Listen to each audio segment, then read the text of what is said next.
Ladies and gentlemen, welcome to episode 2 of Rhyme of Your Life, a brand new series brought to you by Premier Battles. Thank you to everyone who watched the first episode and everyone who provided a bit of positive feedback, and to everyone who just watched it in general. On the feedback, my camera was a bit dodgy in the first episode, so that's already been fixed. I hope on this clearer screen, though I'm not sure if it's a good thing that you can see me more clearly, but either way, it was up for about 2 minutes, and the first YouTube comment was, "Oh, Rudi needs a new camera." So I got one. Okay. Last time out, we had the incredible Shuffle T, and we're going from strength to strength with our latest guest. This is a man who, when it comes to battle rap, has literally done it all. That phrase is thrown around a lot, but this guy really has. He's performed at the highest level in literally every era of the sport and is known worldwide for his efforts. He's a freestyle legend and a battle rap legend in general. Arkaic, thanks so much for coming on the show, man. Welcome. Oh, thank you so much for having me, man. No problem, man. How have you been? How's things? Things are good, actually. Yeah, can't complain. Yeah, you're making a little comeback. I think everyone in the scene is pretty excited by that. How do you feel? Oh man, I'm absolutely. I've sort of been. I've been trying to line it up with Briggz and everyone for a while, but then it's just like getting getting everyone's schedules aligned, getting everyone on the same page, making sure the opponent's right. I want to set the scene nicely, so I'm fucking buzzing, to be honest. Yeah, I was watching the Tony D versus Bizzo battle on the Patreon, and you can almost see it in your eyes. You're behind Tony D. You can almost see in your eyes. You're thinking, "I would love to be doing this right now." Yeah, exactly. No, but that room was amazing as well. Like it was like, obviously I know fiddlers so well, like over the years and stuff, but I've never seen it like that. It was everyone. It's like all the audience were hanging on like every single word. It was perfect, and Bizzo fucking killed it. And then Tony obviously did what Tony does as well. So yeah, I mean, I think the quality of the battle helped, because I was just like, wow, this is amazing. Yeah. Well, anyway, like we did last week on the show, or on the last episode of the show, I sent you on a few questions. You've had a bit of time to think about it. You didn't have as long to think about it as Shuffle now, but you had a bit of time to think about it. So yeah. We might as well just get straight into it, and I'll just ask you about the best lyric that you've ever heard in a song. Oh, the best lyric I've ever heard. You know what? I'm actually going to bring it up on the screen so I don't butcher it. Fire away. It's from Jay-Z. It's probably always Jay-Z, because I'm like the biggest Jay-Z nerd. But it's from a song called Beach Chair, which is it absolutely slept on. Let me just find the lyric. So here we go. He says, "I've got demons in my past and I've got daughters on the way. And if the prophecy's correct, then the child should have to pay for the sins of a father. So I barter my tomorrows against my yesterdays and hope that she'll be okay." I just think it's so poetic and like beautifully written and like prophetic. And I think, you know what, from everything he says, and I guess from that like time of his life and stuff, and maybe he's like contemplating all the shit that I've done wrong like previously in my life, and is it going to affect like my family, and but he's trying to I guess atone for that. And I think, you know what, that's for me, that if I could pick a 4-bar, it's probably that one. Yeah, amazing. I had actually never heard that song before. Yeah, it's featuring Chris Martin from Coldplay. It's not a great song, but the lyrics are like incredible. And would I be right in saying that you have always kind of been a fan of punchline rap? Yeah, for sure. And you can kind of tell that in your own music and in your battles, obviously. But I assume that kind of goes back to the Rhyme Asylum days. When I think of punchline rap, the first thing that comes to my head is Rhyme Asylum. Oh yeah, I mean, favorite punchlines for me from them. Possessed said something. He said, "We're unattractive, ferocious demons. I got master degree burns after a heat stroke of genius." So it's like you get like 3 things: master degree, you get a 3rd degree burns, and then a heat stroke. It's fucking, like, if you think about how crazy that is, it's insane. Absolutely nuts. Yeah, that if someone asked me the question of my, it might not be my favorite lyric ever, but like the most Yeah, impressive thing that someone's written in a song, I think that could be it. Like it's just, it's crazy, isn't it's it? just madness, and that the fact that I don't know what song that's on, but it's that entire song is just filled with lines like that. Yeah, poison penmanship. I've That's the actually one. got if on my Twitter, I think I've pinned it. I've got like there's a string of like just like my favorite like punchline songs, and some like people might not even have heard before. Like there's a song called "The Wickedest Flow" by Rise, and he's got so many like one line gems in that. He's like your girl will bend backwards for you, but forwards for me. He says in there, he goes, "You can never budge, Rise. I got hit by a bus. 10 people on that bus died." Just like it, there's low, and there's loads throughout that throughout that thread. If anyone like, obviously Cannabis as well.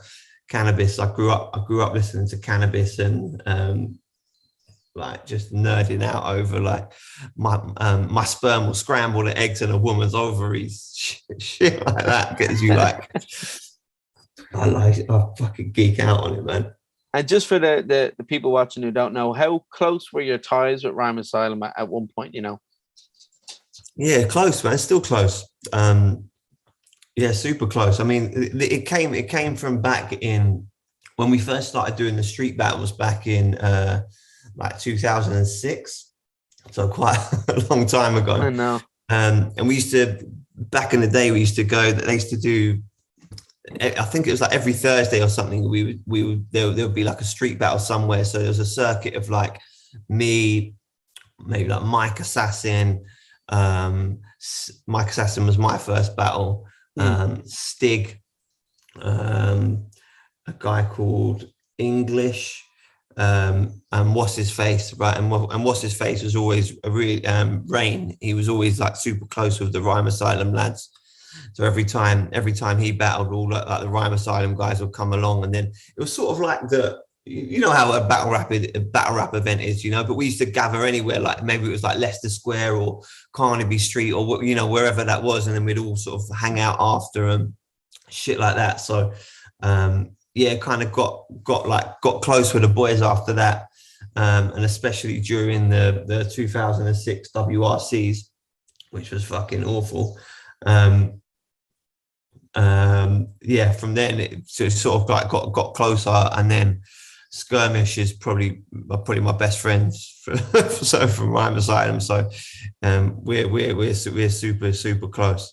Yeah, So, it's amazing. As a battle rap fan, it kind of, because I probably started watching battles maybe 11 years ago or something. So to me, what era is that then? That is like, what is that? That's 2010. So that is O'Shea era, right? Like, yeah. O'Shea. So like, like shit on a shark era. Exactly. What would have got me into the scene was like, do you remember Redzer from? Because I'm Irish. Yeah, of course I do. Yeah. Don't Flop Ireland. I mean, he battled Censor, did he? Yeah, Censor? and funnily enough, so I'd just seen all the Irish ones, and then he went to battle Censor, and Censor was obviously really offensive and all that. So I was like, wow, this is interesting. I watch all of his stuff, and then just kind of, But to me, at that point, Rhyme Asylum was just this thing that was getting shouted out in every battle, and it was probably only like 5 years after that I went and like listened to everything, and I was like, oh my god, like because you'd always see YouTube comments like, oh, like these guys would kill it in a battle, and I was like, who are these guys? And I was like, yo, they actually definitely would. And then Skirmish came and did kill it in a battle with you, obviously, which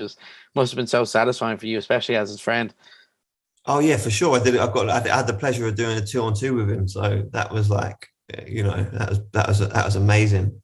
And then yeah, I mean, obviously Possessed did well in the WRCs and stuff as well. Before that, so yeah, they ran shit, boy. They were everywhere. Yeah, absolutely everywhere. Well, we'll move on to the next question then. Sweet. Give a bit of an ego boost here. Your favorite line that you've ever said in a battle? My favorite line.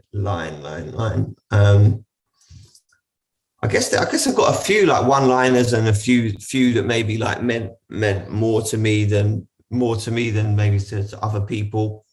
I really like my Third Against Soul, which was probably I fucked up the delivery on a bit of it, so it's not like when I watch it back, it sort of irks me. But the writing for me was probably some of the best stuff I've ever written. And you know, I had a few bits in there, which I guess meant a bit to me, because this is another time when battle rap was surging, right? So this was like Don't Flop was probably almost at like the height of it getting its views. So sort of like eight years or so ago, and I said to him, "This is doctor-assisted suicide. You will get euthanized. They say I jumped on a bandwagon because the views are higher, but how can I jump on a bandwagon that I used to drive?" And I mean, it's quite simple and straightforward and to the point, but I guess for me, I felt powerful saying it. You know what I mean? So I like that one. I think those are your best sort of lines. Like I don't even know what word I'd use to describe them, but that to me seems so similar to the one you said against A Ward, where I can't even remember what setup was, but it was like, how can you say I'm living in the past when you're living in the past you weren't present for? Like, I like that. That's one of my favorite from that battle as well. So it's brilliant. And I feel like people always kind of say it of Kruger, that it's like his really good lines are just stuff that you would actually say in real life. And like, I could imagine if you were describing your relationship with battle rap compared to Soul's, you could say something like, "Oh, like I'm not jumping on any bandwagon. Like, sure, I've been here forever." Like, it's just something that it's not forced at all, and I don't even know how to describe them, but they're just so pleasant to listen to, so aesthetically pleasing. Yeah, and you know what? That's always been a thing for me. Is to like rap how I would talk, and if I wouldn't talk like it, then maybe I wouldn't write it. Do you know what I mean? I mean, obviously, there's some like things that I've said that are ridiculous, and they are forced and terrible, right?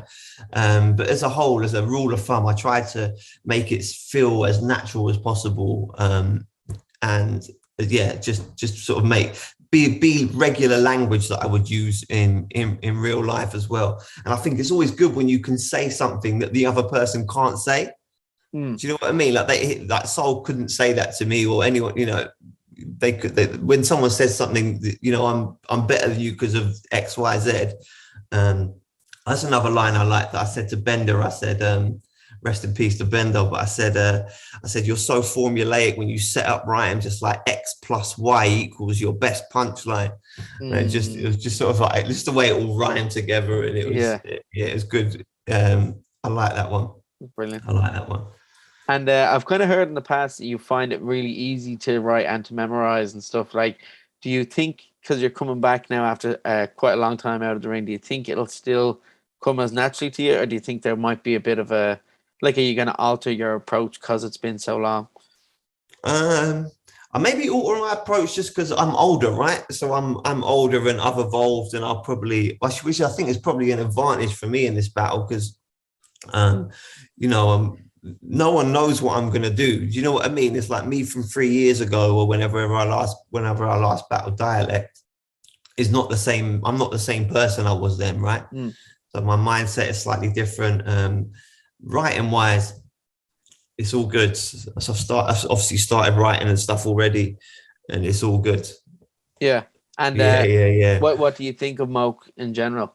Yeah, I think he's doing his thing, man. I think he's at that like he's in that like purgatory of like he's too good for the people he's with, and then you know, whether if he makes that step up, not to me, I'm not going to be like, but like to that tier of, you know, your Quills and all those sort of people. That's where he needs to go.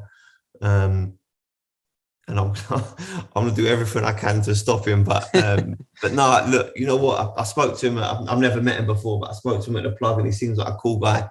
Yeah, he does. He seems cool, and he seems he seems like a really cool guy, and he seems like he's really like on a roll at the moment, and he's sort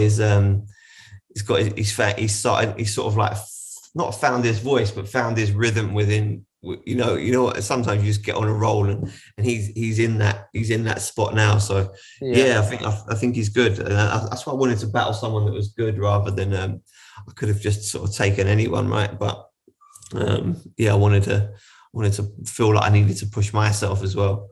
Yeah, and like it's just so refreshing to see, you know, from a fan's perspective, just to see new people coming through that, you know, you can get excited about. Like, it's just been so long since there's been a new crop. Not that there's loads of them, but there's quite a few that could make up a good card of guys. Who are your favourites from this crop? From the new guys, I don't know who classes new. I'm gonna go anyone who's been around since like pandemic era. Like, so I'd Yeah, say that's I it. really like Geordie Roots.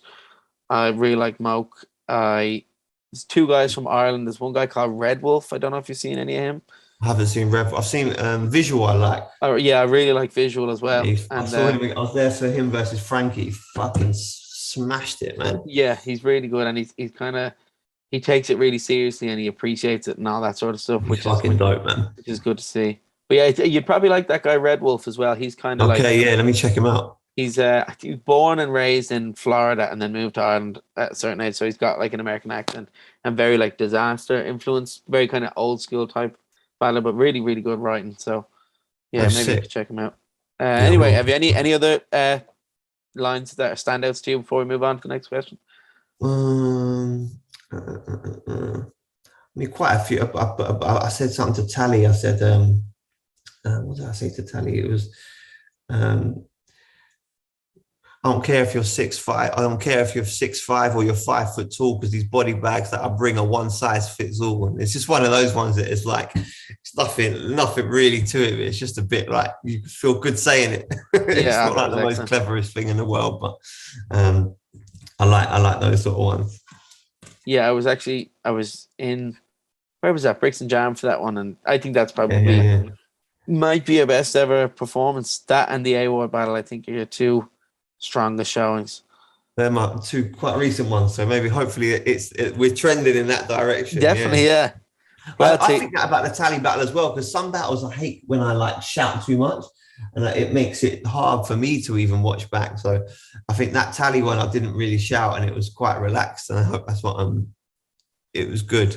Yeah, it was good. Well, to go in the other direction, then, is there any standout lines that you've said and you've thought, oh my god, that was bad, or even upon reflection, that was bad? Yeah, I mean, there's one glaringly obvious one which I said to Ilmac, which was all types of nuts like a jar full of mixed almonds, when it's like literally just one type of nut. You know what I mean? It makes no sense whatsoever. But obviously, I was just thinking about the rhyme that came after it. I think it was like Osama bin Laden or something like that. But yeah, I just look back and so I just think, why the fuck did I write that? Like, I must have written it, looked at it and thought, yeah, that makes sense. Because that's, you know, I will look stuff back and think, look, right, is that a real thing, right?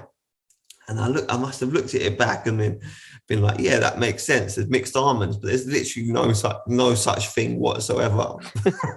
Mixed almonds. So yeah, that's probably my most biggest like standout ones. The other ones I get convenient amnesia about.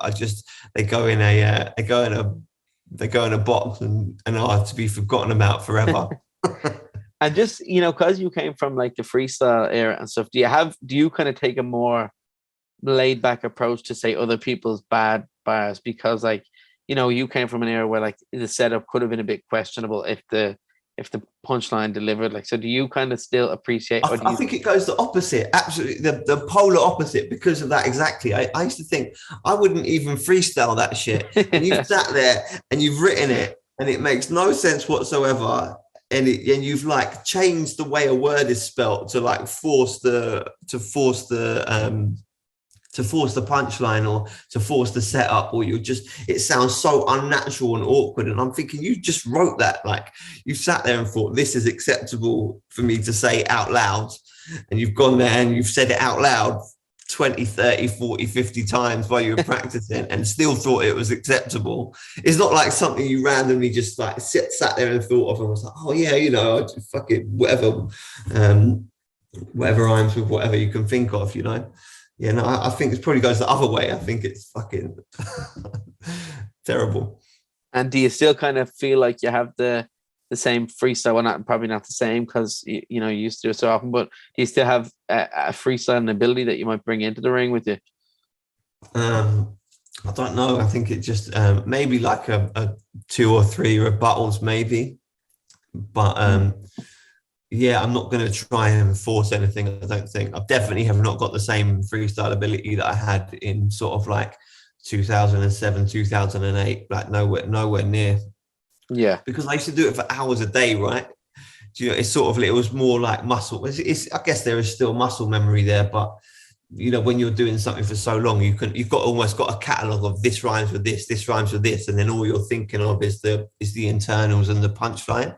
So it makes it a bit easier. And when you're doing it we used to freestyle for hours and hours and hours, right? There's one like freestyle with me and on radio. I think we were going for 2 hours or something, like just like 4-bar back to back. I mean, don't listen to it because a lot of it is terrible, but just for the we used to do it all the time. So yeah, man, I probably wouldn't risk it. Yeah, to be honest. I get that for sure. Unless something comes out perfect, which I thought, fucking hell, Tony the other day when he goes slipped him a 30, I was like, you can see me in the video, like, holy fuck, that's a flip. Like that is a prop up. So if something like that springs to my mind and I think I can get it out cleanly, then yeah, I think I'll probably drop it, but I might not risk it. Yeah, the way Tony did that, like all of the momentum was with Bizzo from a really good round, and just the ability to just completely get rid of that in 2 lines is just, it's like you're having a superpower. No, but he must have been buzzing. Like when he thought I slipped him a 30, just even the way he said it, it wasn't like, I'm gonna 30 him or something like that. But the way you could tell how good Tony is from how like casual he said it. Yeah. So he's like, I'll slip him a 30. You know what? It's like, here you go. Absolutely, like, so good. Yeah, unbelievable. And I think at some point someone, I don't know who it is, at the end of Bizzo's round was like, oh, you better rap, Tony, you better rap. And it genuinely seems to piss him off. Yeah, he seems annoyed by it. He's like, how dare you say it? And then he does that. It's like, it's like a scene from a movie. It's like 8 Mile or something like. Yeah, it's crazy. You can't tell Tony to rap, but he will rap. Yeah. Okay, cool. Well, move on to the next question. Another one. So this is just like a line that has been said to you that kind of got to you in a way, not necessarily hurt your feelings, but just in the moment you thought, oof, that is a good one. Maybe back in like probably WRC times. What did I get? I think Possess said to me, he said, I'm gonna put Lady Sovereign's The Fawn Brother in a baby's coffin. But that was freestyle, right? Yeah. So it was like, yeah, that one stands out to me. I think maybe because of the, like, we were on terrible form in 2006. We were like bottom of the pile, and he just fucking like obliterated it. You could just feel that all the momentum. I was just like thinking, fucking hell, did he have to do that to me? And it probably doesn't. There's loads, right? There's loads. I think Yunnan had some stuff against me, which was dope. Which was like, it's more about him, I suppose, not necessarily about me. But like they were sleeping on the machine, like a coma patient or something like that. Yeah. And that whole scheme he did was crazy. Tony had some amazing shit against me as well. And so, I mean, I've had the pleasure of like battling probably some of the best people in the world. So yeah, it's sort of almost like spoiled for choice in that respect. So it all sort of like blurs a little bit. But there you can watch any battle with them, and there's fucking countless amazing bars. So Ilmac, Saurus, Disaster. Yeah, Bender. I've always been kind of curious about, like, you guys who've been at the top and battled the top guys, like, because as much as it is, for fans, entertainment and all that stuff, I always wonder, like, when people you're against people that good and they're saying really good things to you, does it ever kind of shake you in the moment? Like he's saying something really hard. Like the example I used to Shuffle was like, I feel like from what I can tell, Shuffle and Soul are kind of like friendly. They get on with each other. Mm-hmm. And then, they go to battle each other, and Soul is saying like, I hate what you've done to this scene. And, I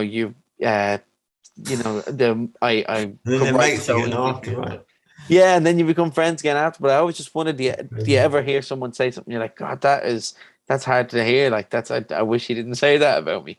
I don't know. I probably don't, because I think because I've been doing it for so long, there's only so many times I can hear you've got a big nose or you know, I almost like it's water off a duck's back. And I obviously sit and I'm there doing the same thing on the other side. I sit and think, you know what, this person's had a month and a half to think of the worst stuff they can possibly say to me.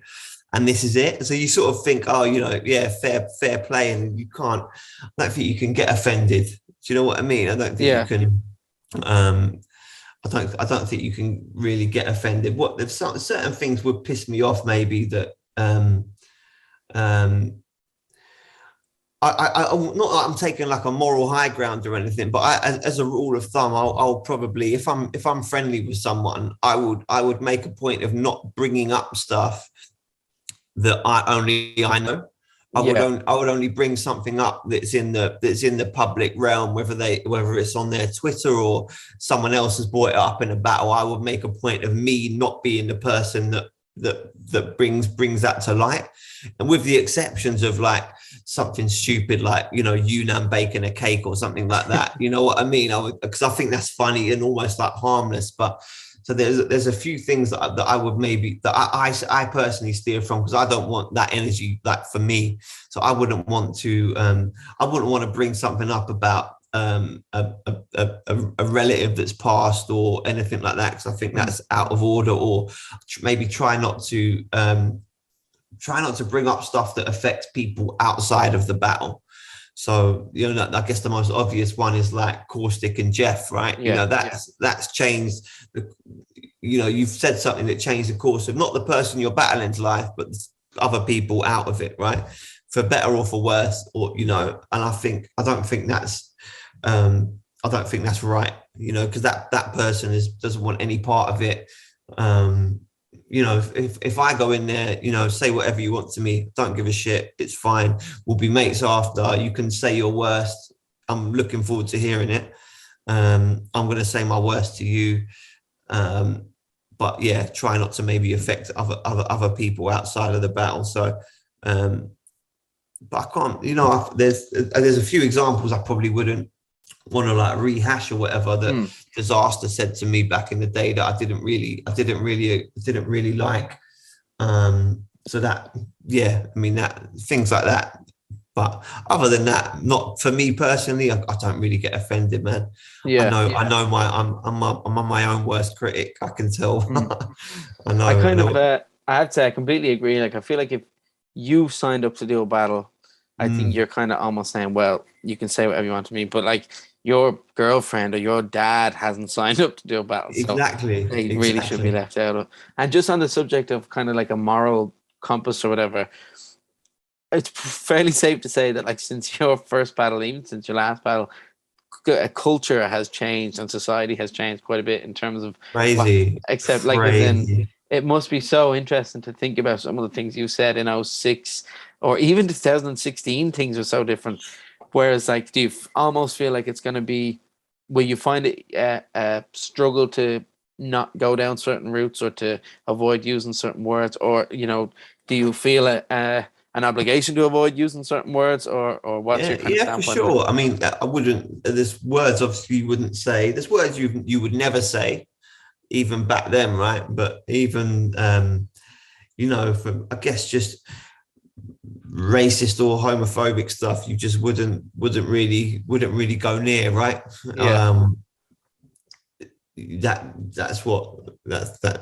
Other than that, I think it's okay. I think there's other things you can do to be clever, and you haven't got to try and be offensive. But I was watching even some battles back just like yesterday and thinking, I can't believe I fucking said that. Like, you can't say that now. Yeah. And at the time, you know, it's just what it is, isn't it? It's you know, it's 10, 15 years ago. We live in a completely different time. So that's sort of where we are. And do you feel any sort of way about those kind of battles being online, or are you just comfortable to be able to say to someone, just like, look, it was a completely different time when things like that were just more commonly accepted?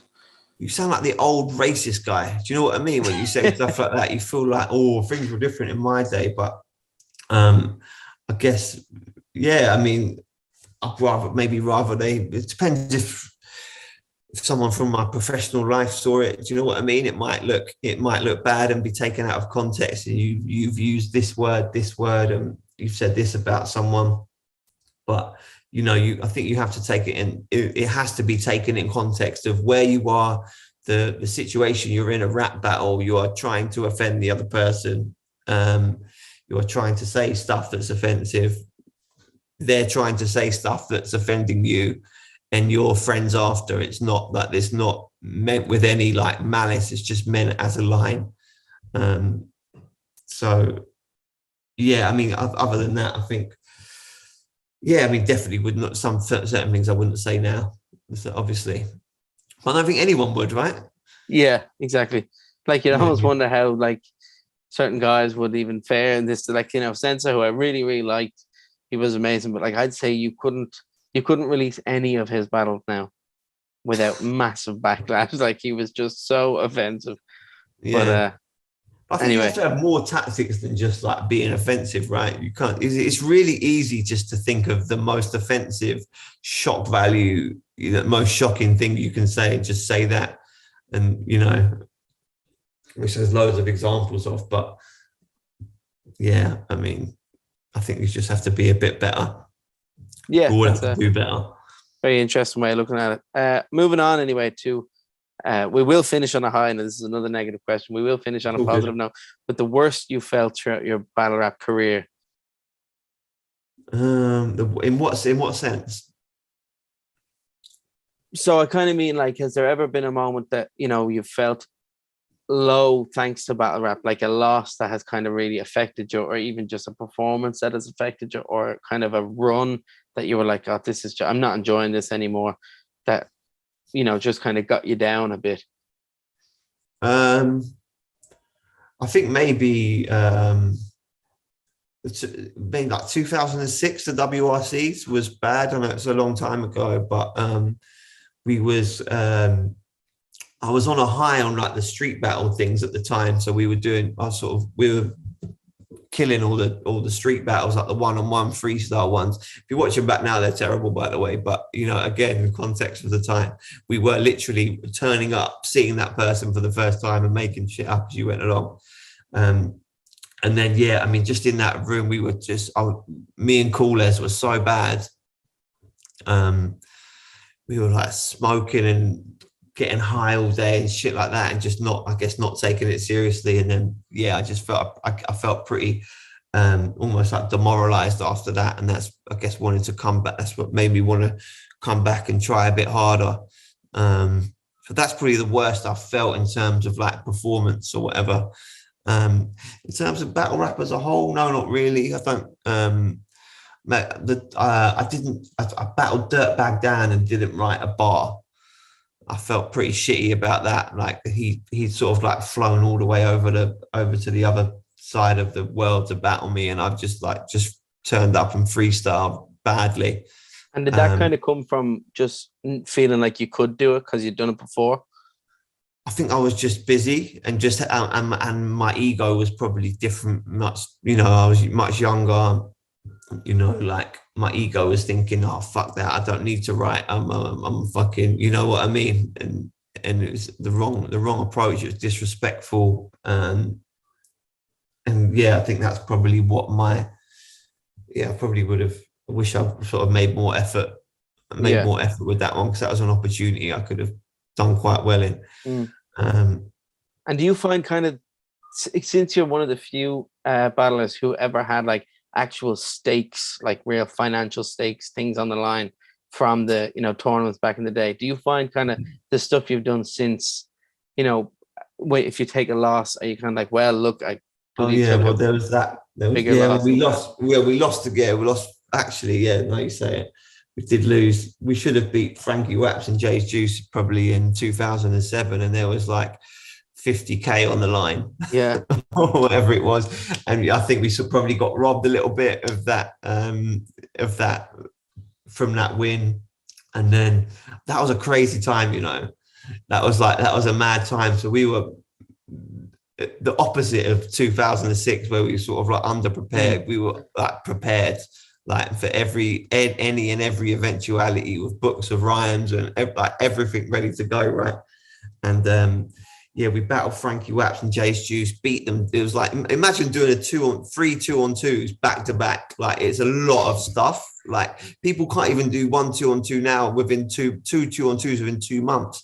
We were doing like 3 within an hour and a half. So it was crazy. And, you know, and the tension in the room, and that's what I do miss a little bit about that time, is that like spontaneity of like anything can happen. Like now it's sort of like, it's all, they've got their material, I've got my material, whatever one comes out best. But like at that time, it was like, I might come up with something like in that moment that just changes the whole course of the day or the battle or whatever. Right. So yeah, that the tension was high in that room, and we were battling them, and I think we probably didn't do well from. They were all the New York judges, right, and we lost against the New York team, which I think was probably like a bit. I know maybe there was an Australian judge, maybe it was just a bit biased. I think it was one Australian and the rest were New York based. Exactly that, and it was just a bit like, what, you're taking it. We were like, how the fuck have we lost? Like, it's impossible. Almost like I thought, this is absolutely crazy. And then we were due to battle Ilmac and Saurus in the final, and I know we were probably more prepared than they were. So yeah, so that sort of, it hinged on that Waps and Juice battle, and there was just so much money on the line. I probably didn't react as badly as I just, when I get pissed off, I just go quiet. Yeah. I just think, like, that's it. I just sort of sit in the back and say my like 1 or 2 pieces. But yeah, he went fucking bonkers. Yeah. I felt pretty demotivated after that, because I put quite a lot of eggs into that basket. I was at like uni at the time, so I was doing a bit of shit because I was just so focused, so like hyper focused on this WR season, still didn't fucking win. Yeah.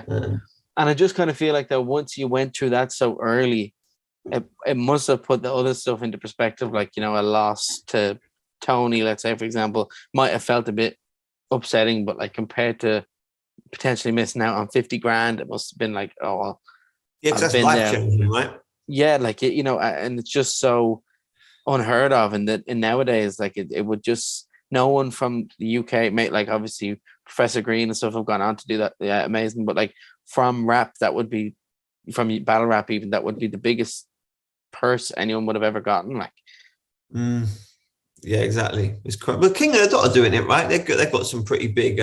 Yeah, that's true. 100 grand. Yeah, you wouldn't be tempted, because you know you have definitely would be tempted, 100%. Yeah, like I think if they would have me, and you know, I'd love to do that. But I'm coming. Well, I'm coming now.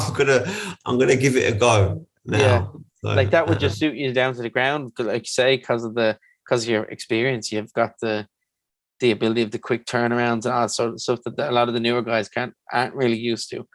I've got a bit. I can write really quickly for some reason. I don't know why. I can write a battle like pretty like fast. Yeah. I find the memorizing really fucking long and arduous. But yeah. Yeah. No, I do. Yeah, I would love to. I would love to do a 100 grand tournament. I would take that shit seriously as well. Yeah.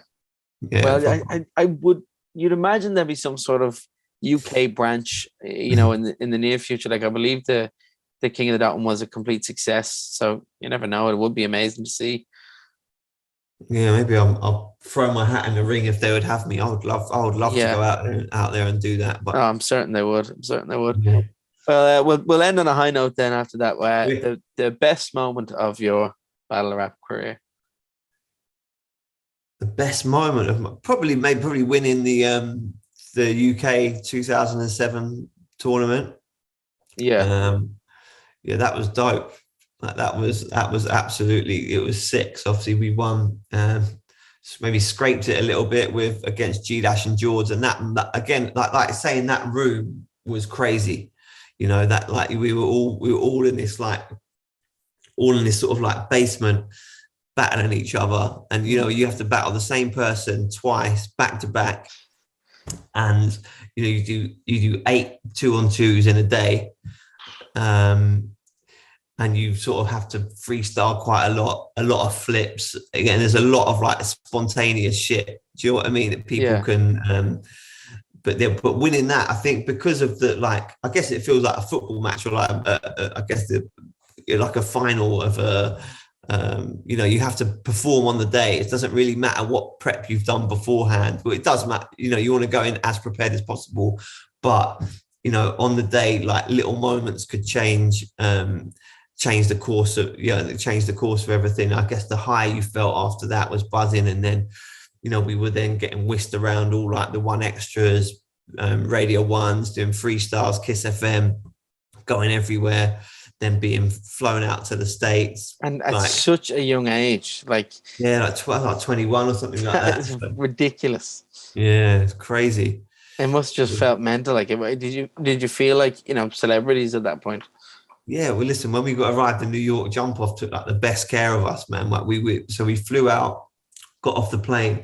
There was then they put us in this big like SUV thing with like swivel chairs in the back and a massive TV screen. So we got into the back of this like people wagon thing with me and and we sat there, and they had our like battles on this massive like 42-inch screen within the car, and we were driving through New York, like from Newark Airport, and we drove over to the hotel in Times Square, and they put us in like an amazing hotel. Got out of the hotel, like Marvin Questa there, every kid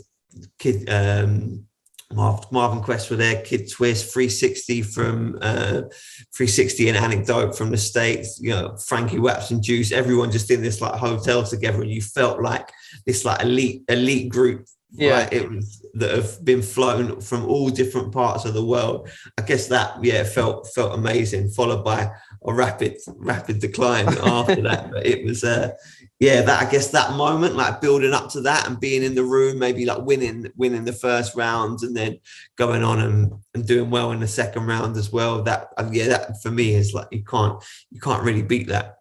Yeah, like that's a memory that you'll have forever, and one that there is really no one else in the UK battle rap scene, and there's been so much talent in the scene, but there's like, it's literally just you and her who can boast that. Yeah. Well, I guess maybe it'll happen again. I'd love to go over. I'd love to travel and battle again, because it's such a good. I mean, King of the Dot would be incredible. Yeah, and is that something that could potentially happen? Is that I don't know. I've been out of the ring for so long. I'm not really. I need to put myself in that shop window, right? I don't think I can expect those sort of bookings, or I can't expect it, no matter what's happened 10, 15 years ago. I think I would need to do it off merit rather than off past performances. So, well, I know guys like Avocado and stuff, they speak really highly of you, and I think I heard him say, like, do you remember he was doing that thing, the Bunker, he kind of bought a venue. Ideal. I think he was really eager to try to get you over at one point, but it just didn't work out for whatever reason. But I can't remember why. I think I nearly went over to battle a few more. Yeah, I nearly went to like Battle of the Bay back in the day, but really, that would have been amazing. Yeah, I can't remember what happened. Well, I think that you've taken step one to getting there by getting back in the ring with Moke, and I don't think it'll be long before people are reminded by how. Hopefully, man, I need to put a good performance in.